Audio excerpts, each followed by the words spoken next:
Hai guys, welcome back di program Teens and Youth Guys KI Gajah Mada Get Inside. Nah, kenalin nama gue Feni. Dan gue Ibet, kita dari Home Kartini. Fen, kita hari ini katanya mau main games dulu ya nih? Bener banget, Bet. Kita berhubung di Kartini ini emang seneng banget ya yang namanya games-games receh gitu kan. Nah, kali ini kita mau ajak teman-teman yang lagi nonton juga untuk ikut main games bareng kita. Nah, jadi nih nanti dari teman-teman panitia nih akan kasih beberapa gambar di layar. Nah, terus kita tebak, Bet, itu gambarnya apa gitu. Oke, yuk langsung mulai aja kali ya kita. Ini Elmo. Elmo nggak sih? Elmo. Among Us. Judul filmnya apa sih? Among Us. Ah, kegampangan. Oke, lanjut. Among Us. Saya orang apaan? Saya cabut poster. Saya cabut poster. Bukan nih kayak. Menarik. Me. Kalau saya I'm poster. I'm impostor. Oh ya. Yang Among Us nih. Oh alah. Sisir, pare, cincin. Apaan? Bahasa India kali ya, Bet? Sisir, pare, cincin. Inggris kali, Inggris. Inggrisnya apa ya? Pare apaan? Pare bahasa Inggrisnya apa sih, Pak? Comparing. Oh alah. Oke, bisa. Pikiran aja tuh, Bet. Ini apa nih? Messi ya, makannya berantakan. Makan ban, tembok, ikan. Makan ban dinding ikan. Makan ban dinding ikan. Membandingkan. Oke, membandingkan. Oke deh, gue kalah kayaknya. Gitu doang nih teman-teman panitia gamesnya. Kurang receh buat Fanny nih kayaknya. Kurang menantang. Nah, tapi abis ini nih nggak kalah serunya, Bet. Kita mau bahas tema yang lagi relate banget di kalangan anak muda kayak kita gini. Benar, tapi sebelum kita lanjut nih ya, bahas lebih lanjut, kita mau ajak teman-teman untuk menyaksikan dulu video yang berikut ini. Pernahkah kita membandingkan diri kita dengan orang lain? Atau pernahkah kamu dibandingkan dengan orang lain? Coba kita ganti sudut pandangnya. Apa jadinya kalau kita malahan yang biasa suka comparing orang lain dengan sesuka hati kita? Hayo, jujur, siapa yang suka comparing orang lain? Ya udah, daripada bingung dan galau, yuk kita temukan jawabannya dan belajar dari sudut pandang kebenaran di episode Get Inside kali ini. Selamat menyaksikan.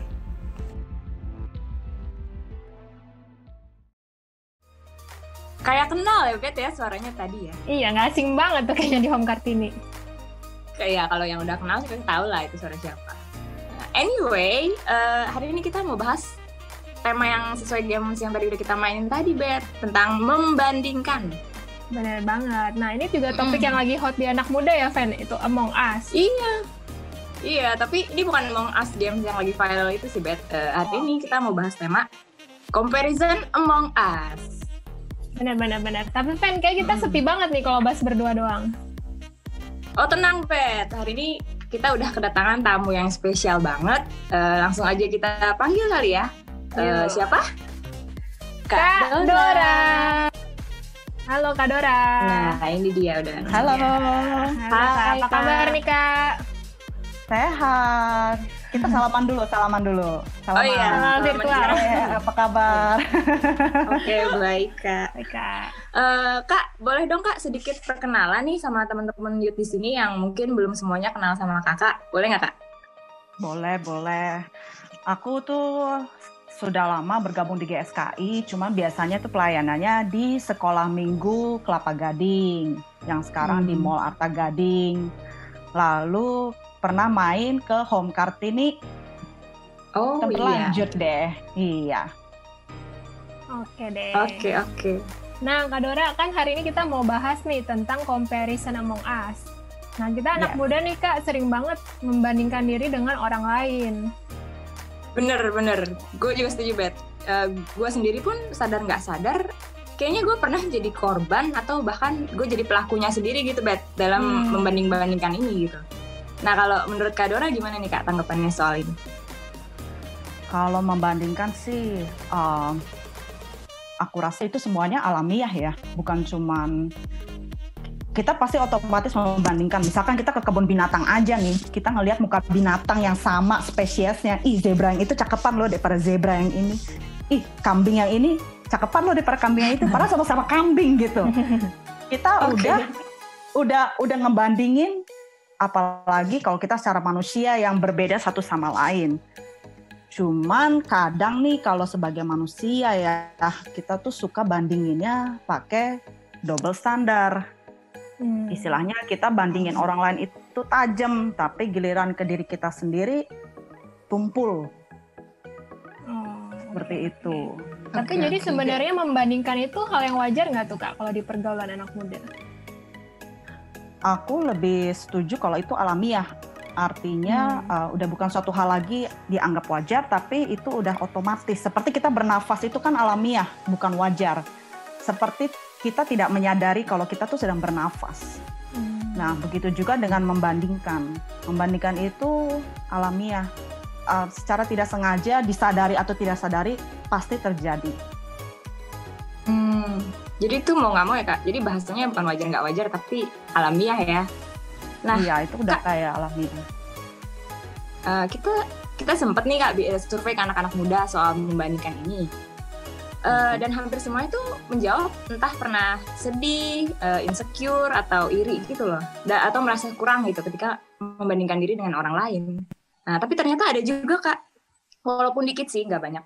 Tapi ada juga anak muda yang malah jadi termotivasi gitu Kak, ketika melihat orang lain yang lebih dari dia. Nah, kalau dari Kak Dora sendiri, ada nggak sih Kak pengalaman soal membandingkan ini? Boleh di-sharingin ke kita nggak Kak? Boleh banget. Ini untuk pertama, aku kasih pengalaman pertama itu dari membandingkan yang sehat dengan yang tidak sehat. Contoh kasus, aku sendiri.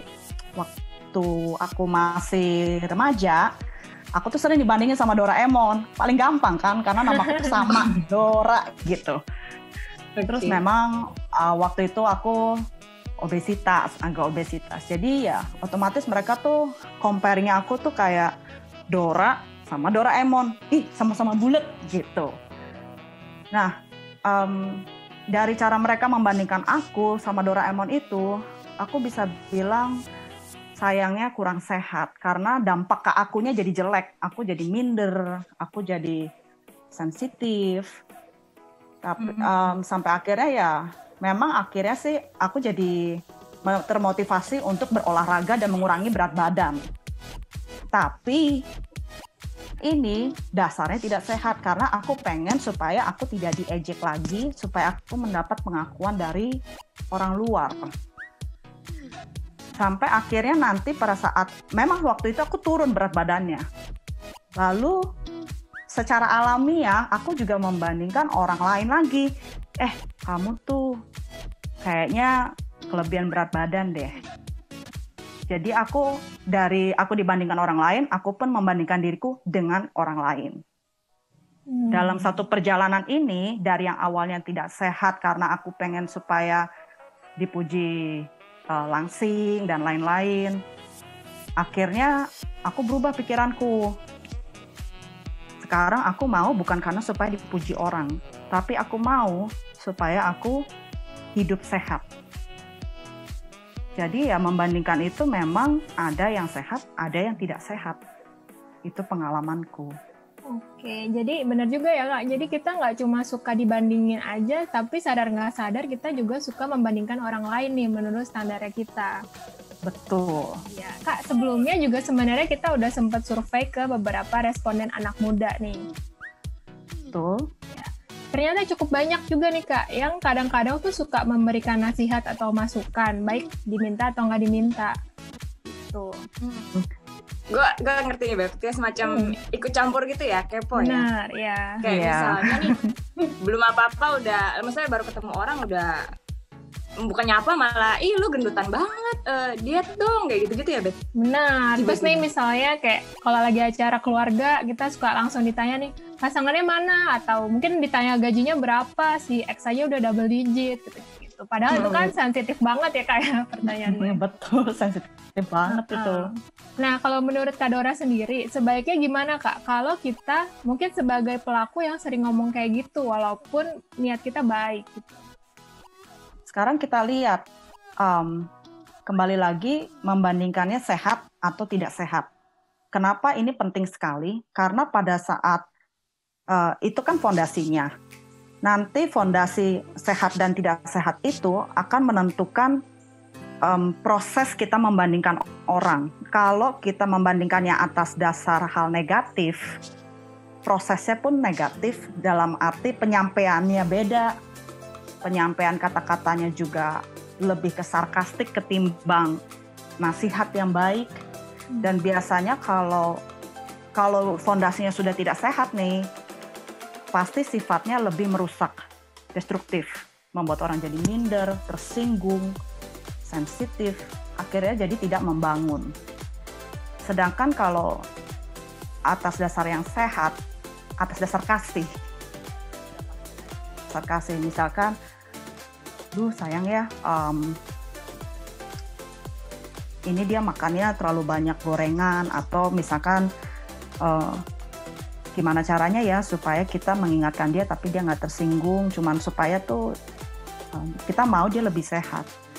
Kita akan berpikir tuh gimana cara menyampaikan supaya dia nggak tersinggung. Kita nggak main asal nyeblak, nggak main asal lu gendutan ya, nggak begitu. Kita lebih mikir, karena kita dasarnya kasih. Kenapa begitu? Karena kalau kita niatnya baik tapi penyampaiannya salah, orang nerimanya juga beda. Dan hal itu sayang banget kan, niat baik kita tidak tersampaikan, kasih kita tidak tersampaikan. Oleh karena itu, motivasi kita itu sangat penting pada saat kita itu berkata-kata. Contoh fondasi yang tidak sehat, kalau kita kepo, cuma pengen atau cuma merasa aku cuma pengen ngeliat sih apakah diriku lebih baik daripada dia, jadi aku nanya aja, iseng. Atau juga bisa dibilang basa-basi Kak, habis kalau nggak nanya itu nanya apa lagi? Yes, it's okay kalau kamu basa-basi sama dia, tapi pernah kebayang nggak andai kata kamu orang ke-10 yang udah nanya gitu ke dia, itu bukan basa-basi, udah bukan basa-basi lagi, itu udah mengesalkan. Jadi alangkah baiknya kalau basa-basi kita tuh yang aman, menyenangkan. Jadi orang tuh juga ngelihat kita ngomong sama kita itu nggak takut ditembak duluan. Dia pasti nanya begini nih. Dia pasti nanya begini. Hal seperti itu emang kadang kita suka kebablasan sih. Oke. Tapi kan kita nggak bisa ngatur orang nih Kak, mau dia punya motivasi yang menghancurkan atau membangun gitu. Tapi misalnya kita sendiri deh, misalnya kita takut menyinggung deh, nggak enak nih. Nah, kalau misalnya kita diem aja nih, takut orang itu tersinggung, kita nggak mau ikut campur, kita nggak peduli juga gitu, nanti jatuhnya kita malah jadi kayak orang apatis nggak sih Kak? Kayak misalnya nih, teman kita berat badannya udah kayak tadi mengkhawatirkan, terus kayak hidupnya nggak sehat. Nah, terus karena kita takut menyinggung dia nih, jadi kita nggak ikut campur gitu. Nanti kan kasihan dianya juga Kak. Nah, kalau kayak gini gimana tuh Kak? Oleh karena itu, kita harus tahu ada 3. Posisi, porsi, dan timing. Aku ulangi, ada posisi, porsi, dan timing. Posisi kita sama dia itu sedekat apa? Pantes nggak kita negor dia kayak gitu? Dalam arti kalau kita misalkan seorang ibu ke anak, pantes kita perlu mengingatkan dia. Andai kata teman tapi baru kenal, pantas nggak? Posisi kita kan masih tahu dulu. Lalu porsi itu sejauh mana kita boleh menegur atau memberitahu atau mengemukakan pendapat kita tentang dia. Sejauh mana? Kalau sebagai ibu atau teman dekat mungkin kita bisa beberin 100% dan dia nggak merasa tersinggung. Karena dia posisinya kita sudah dekat, jadi porsinya sudah lebih banyak, sudah nggak apa-apa. Tapi bayangkan kalau kamu baru kenal, tapi kamu negor dia itu udah istilahnya makan tuh harus diatur. Jangan lagi makan gorengan. Padahal baru ketemu hari itu juga, saat itu juga. Timingnya, pada saat dia lagi ngerjain kuliah, lagi Zoom sama dosen, timingnya nggak tepat. Atau misalkan dia lagi ada masalah, lagi habis kebanjiran, motornya mogok. Hal pertama dia datang ke rumah kamu pas motornya mogok, lagi didorong hujan-hujanan. Itu kan jelas posisi, porsi, dan timingnya salah. Contoh, aku pernah nih, aku lagi ke mall di Jakarta, terus aku lagi di WC, kita ambil tisu, aku lagi bersihkan mataku, ada ibu-ibu gitu ya, dia masuk tuh dari luar, itu WC umum loh, namanya juga di mall kan, dia masuk dari luar, nggak boleh bersihin mata pakai tisu begitu kotor. Terus dia langsung masuk ke WC, jebret. Aku masih sampai bingung. Tadi apaan ya? Syok ya Kak ya? Syok lah. Itu siapa ya tadi ya? Apakah aku kenal dia gitu? Terus apa aku doang yang ditegur? Apa ada orang lain yang lagi ngelap tisu, ngelap muka pakai tisu gitu? Aku bingung, aku kaget gitu. Hah? Oh gitu ya? Aku kaget, aku cuci tangan terus aku keluar. Siapa dia tadi ya? Itu pertanyaan pertama. Iya. Ya kan? Istilahnya dia siapa gitu? Istilahnya kenal juga enggak ya? Kenal juga kagak, di WC umum. Di WC kan istilahnya kita juga udah tahu tuh tisu itu mestinya bersih, higienis. Ya kita justru nggak bersihkan mata pakai tangan, justru pakai tisu. Abis itu kita cuci tangan. Istilahnya kan kita mau higienis lah. Jangan bersihin mata pakai tisu.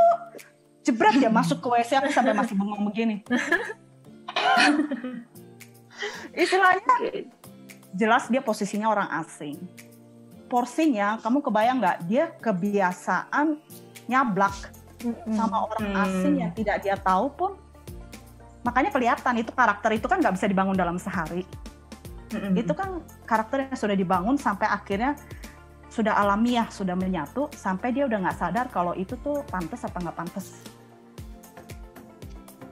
Gitu aja. Timingnya gak jelas siapa yang ditegur, orang lagi ngapain, main asal komentar seperti itu. Tapi aku ambil positifnya aja. Oh ya, ibu-ibu ini cukup kritis.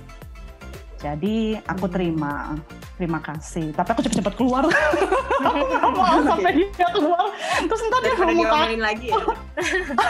Iya. Jadi aku cepet-cepet keluar deh.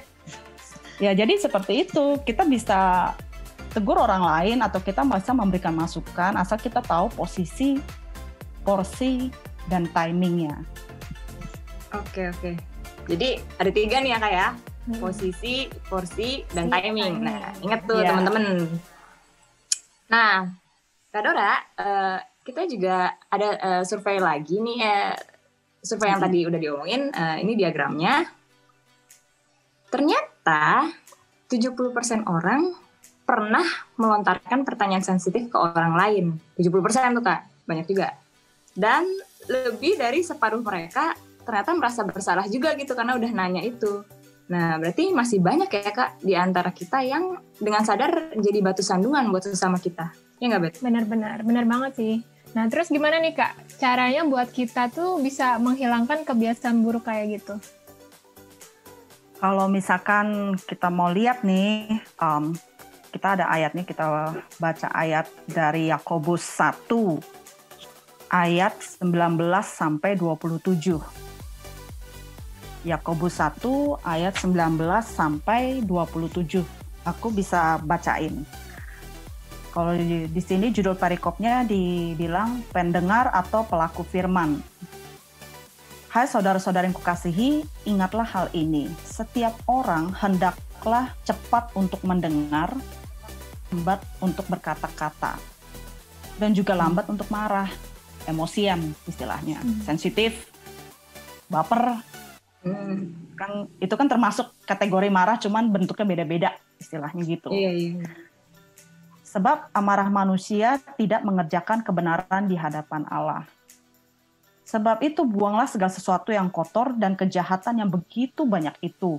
Dan terimalah dengan lemah lembut firman yang tertanam di dalam hatimu, yang berkuasa menyelamatkan jiwamu.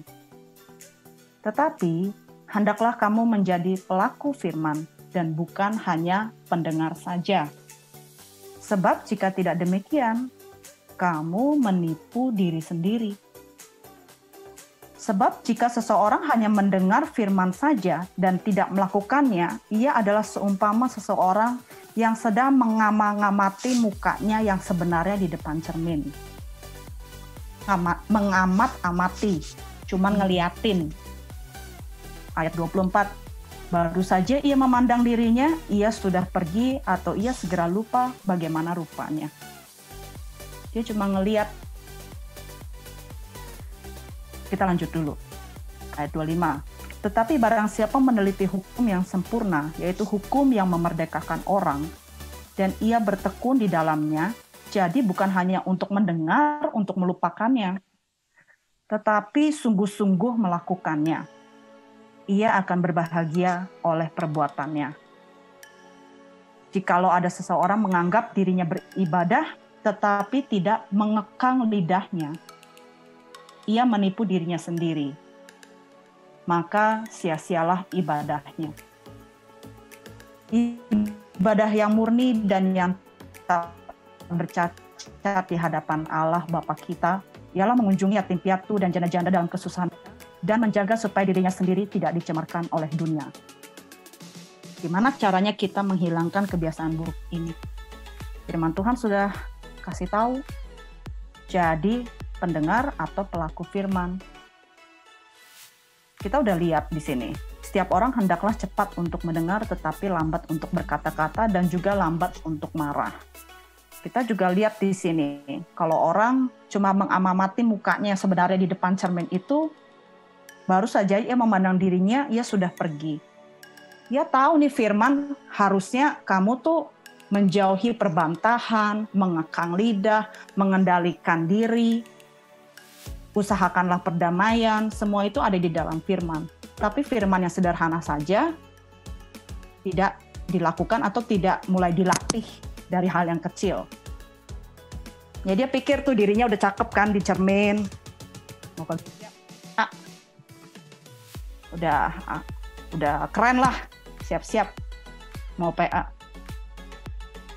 Dia pandang dirinya udah cakep, dia pergi. Dia nggak tahu ada jerawat, ada pimple di sini, ada blackhead, ada apa, ada bopeng, ada apa, semuanya dia nggak lihat. Udah, yang penting dia anggap keseluruhan oke, cakep.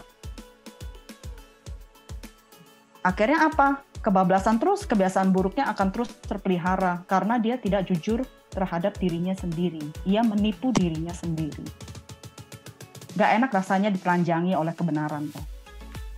Dalam arti pada saat kita membaca firman Tuhan, saya tuh orang yang di sini, Tuhan, saya ikut PA, saya dengar podcast, saya baca buku-buku kebenaran. Tapi firman yang udah kelihatan teks di Alkitab aja belum bisa saya lakukan. Mengekang lidah, mikir dulu sebelum ngomong. Kebanyakan orang itu kan nggak sadar. Melontarkan pernyataan, artinya kan nggak sengaja, namanya juga kelontar. Akhirnya timbul rasa bersalah dari survei kita kan begitu, rada bersalah juga sih. Karena kan dia nggak sadar pas ngomong itu. Tapi itu sudah menjadi kebiasaan, makanya dia nggak sadar. Jadi caranya bagaimana sekarang? Harus mikir dulu sebelum ngomong. Mikirnya apa? Posisi, porsi, dan timing. Lalu tunggu komando Tuhan. Tuhan bolehin nggak saya ngomong seperti ini? Ya Kak, antar habis itu kita nggak ngomong-ngomong dong sama dia, diam-diam aja dong jadinya. Kita ada bahan pembicaraan lain, tapi nanti kita akan ada timbul kepekaan. Kalau emang ada saatnya kita harus sesuatu nih ngomong ke dia. Kalau enggak, siapa lagi yang mau kasih tahu dia kalau bukan saya? Istilahnya begitu. Dia nggak bisa cerita ke mamanya, tapi dia cerita ke kita. Kita tahu yang dia perbuat nih salah. Siapa lagi yang kalau nggak tegur kalau bukan kita? Kalau memang atas komando Tuhan, maka kembali lagi kita akan memberitahukan dia dengan kasih. Karena dasarnya sehat, bukan atas dasar kepo. Lalu atas dasar kasih, Tuhan akan beri hikmat bagaimana cara kamu menyampaikan. Dan dengan kamu berpikir dan berdoa seperti itu, biar kiranya pada saat kamu menyampaikan, orang itu merasakan aman dan nyaman karena ada roh lemah lembut yang menenteramkan. Kayaknya saya bisa cerita ke orang ini. Orang ini nggak menyerang saya. Ya, dia cuma mau mendengarkan saya. Dan dari situ barulah lanjut lagi. Jadi ya mikir dulu sebelum ngomong. Dan jangan jadikan bahan privacy itu sebagai basa-basi atas dasar itu kan budaya kita. Oleh karena kamu sendiri tahu dampaknya tidak membawa lebih baik, sebaiknya jadilah orang yang berbeda. Basa-basinya hal lain. Toh kalau misalkan orang itu merasa nyaman sama kita, nanti dia akan terbuka sama kita kok. Kita juga begitu kan sama orang lain. Kita kalau lebih suka ditanya hal lain dulu pada saat kita mulai bangun relationship, kita mulai deket, kita bisa terbuka sama dia kok secara otomatis dan alamiah. Jadi buat menegur aja juga butuh kepekaan ya Kak ya?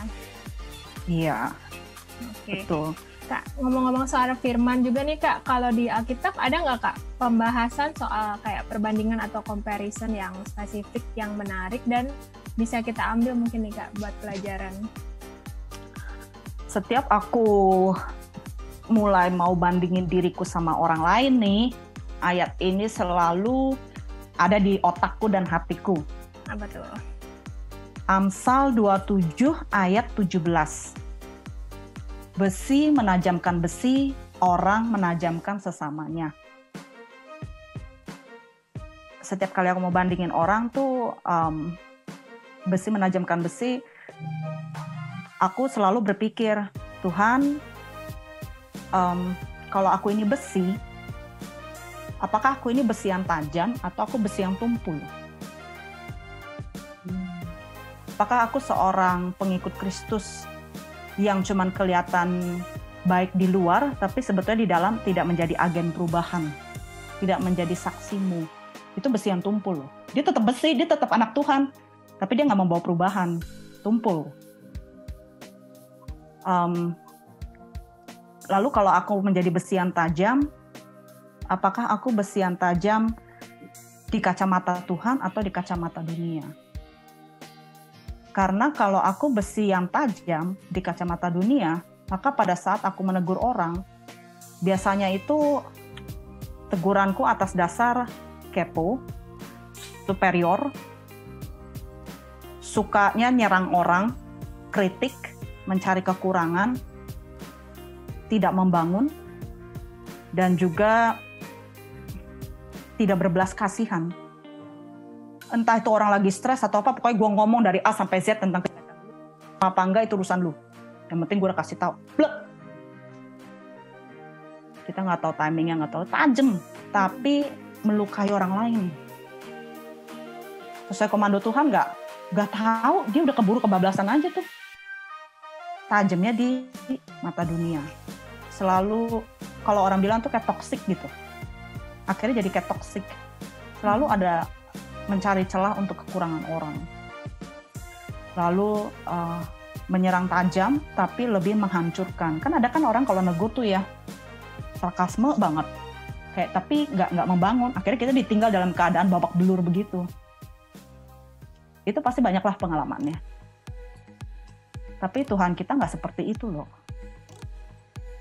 Dari situ aku makanya dari ayat yang sederhana begitu, tapi at somehow itu dalam buat aku. Kamu besi yang tajam atau besi yang tumpul. Ada waktunya kamu ngomong, ada bukan porsimu buat ngomong. Andai kata ini porsimu untuk ngomong, sejauh mana Tuhan tolong kasih saya kepekaan. Karena jangan sampai orang itu jadi salah menerimanya. Kan sayang kalau kita niatnya baik, penyampaiannya beda, ya akhirnya dia jadi tidak menangkap maksud kasih kita seperti yang tadi kukatakan itu. Karena kita besi yang tajam. Cuma ngebombardir doang, melukai orang, tapi ya udah. Akhirnya orang ngomong apa?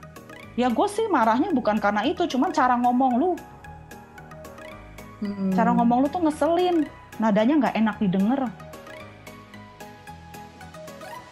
Ya akhirnya dia pergi ke teman yang lain yang di luar gereja, yang di mana? Karena ternyata teman gereja atau mungkin di sini kok tajam betul gitu.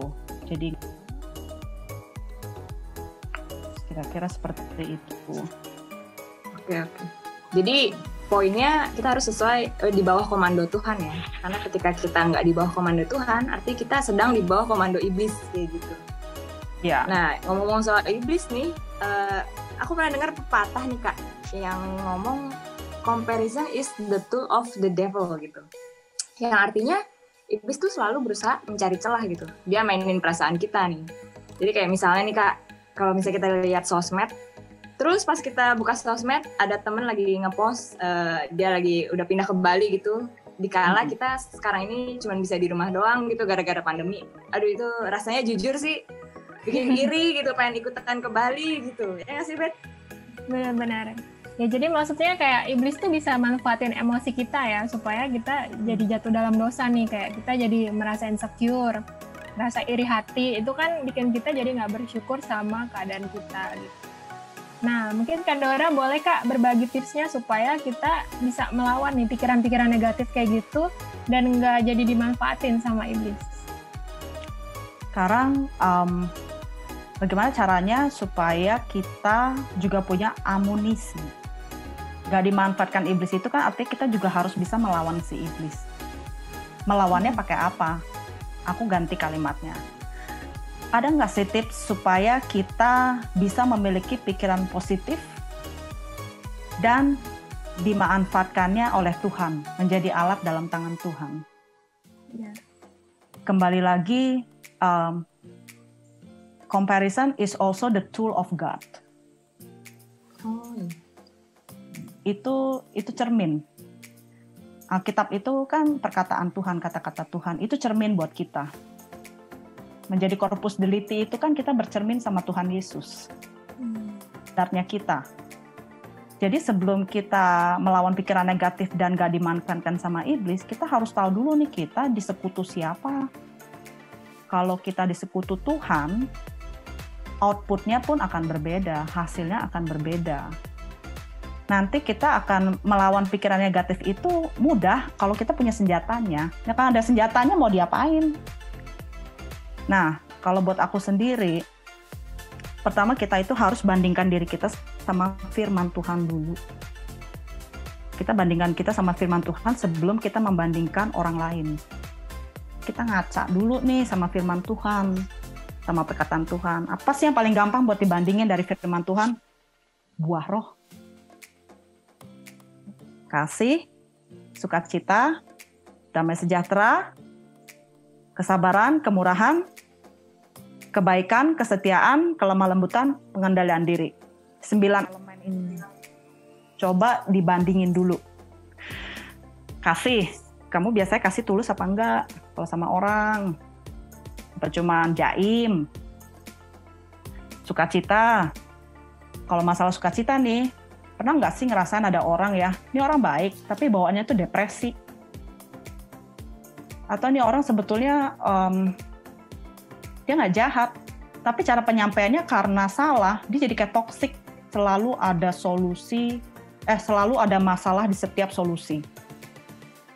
Kayak toksik gitu. Nyerang terus.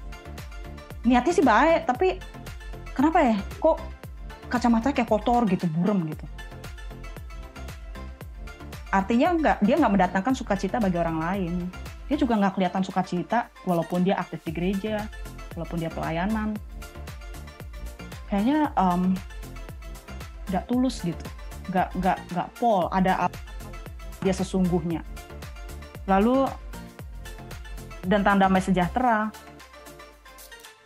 terutama lagi di masa COVID begini, pandemik begini, damai sejahtera kita itu tidak ditentukan dari keadaan di luar kan, tapi ditentukan dari seperti Tuhan Yesus di dalam badai mengamuk aja dia damai loh. Itu kan tidak ditentukan suasana di luar, tapi dalam hati kita.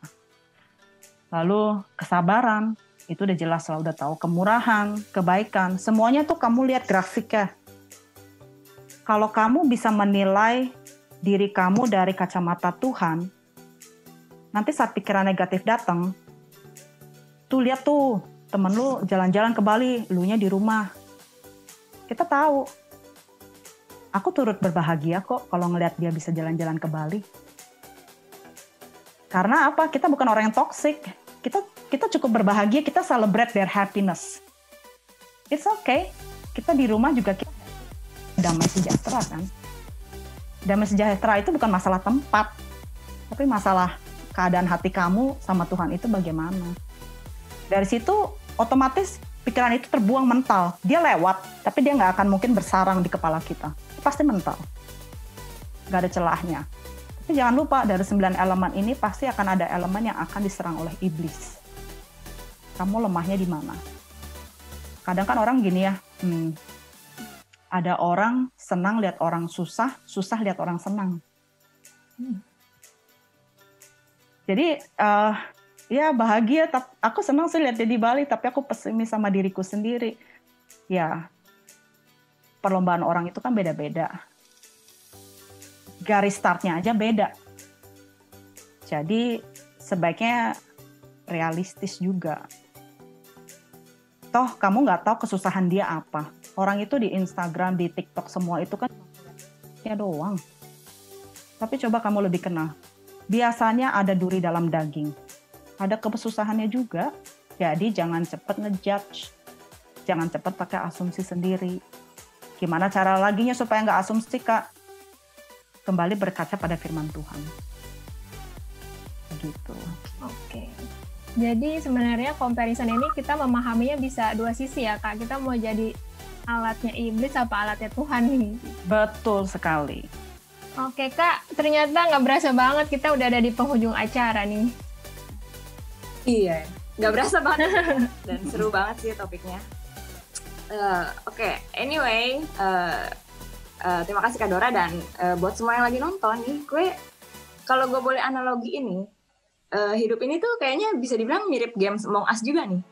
Betul. Kalau di Games Among Us kan ada yang, kalau yang main mungkin tahu, ada yang berperan sebagai kru dan ada yang berperan sebagai impostor kan. Nah, si impostornya ini kan jadi mereka yang tugasnya memanipulasi, menyabotase, dan bahkan membunuh crewmate gitu, supaya tujuan mereka tercapai dan mereka menang gitu. Nah, kalau di kehidupan kita berarti aku bisa simpulin impostornya itu ya iblis sendiri gitu. Dia kan tugasnya memanipulasi kita dari kebenaran Tuhan, dia menyabotase emosi kita juga untuk jadi alatnya dia. Nah, padahal kita diciptakan Tuhan untuk melakukan misi dan pekerjaannya kan. Tapi iblis nggak mau kita mencapai tujuan itu. Iblis malah sibuk bikin kita tuh banding-bandingin diri sama orang, dan bahkan maksa orang lain untuk ikut standarnya kita gitu. Siapa kita ya, Bet ya? Iya benar sih, jadi emang jangan sampai kita malah dimanipulasi nih sama iblis ya. Iya. Oke, Kak Dora, terakhir nih Kak, boleh dong Kak kasih pesan-pesannya buat teman-teman Teens and Youth GSKI Gajah Mada yang mungkin lagi bergumul dengan kondisi suka membandingkan ataupun dibandingkan nih dengan orang lain. Kali pesanku, bercerminlah pada firman Tuhan.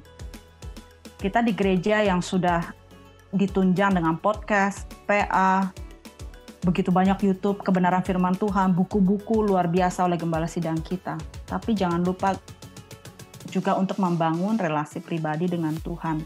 Alkitab itu perlu dibaca. Karena kamu dari kita mendengar kebenaran firman Tuhan, jangan lupa itu pengalamannya orang lain, tapi bukan pengalaman kita pribadi sama Tuhan. Kita boleh mendapatkan pengetahuan kebenaran tentang teologi, tapi hikmat cuma datang dari Tuhan.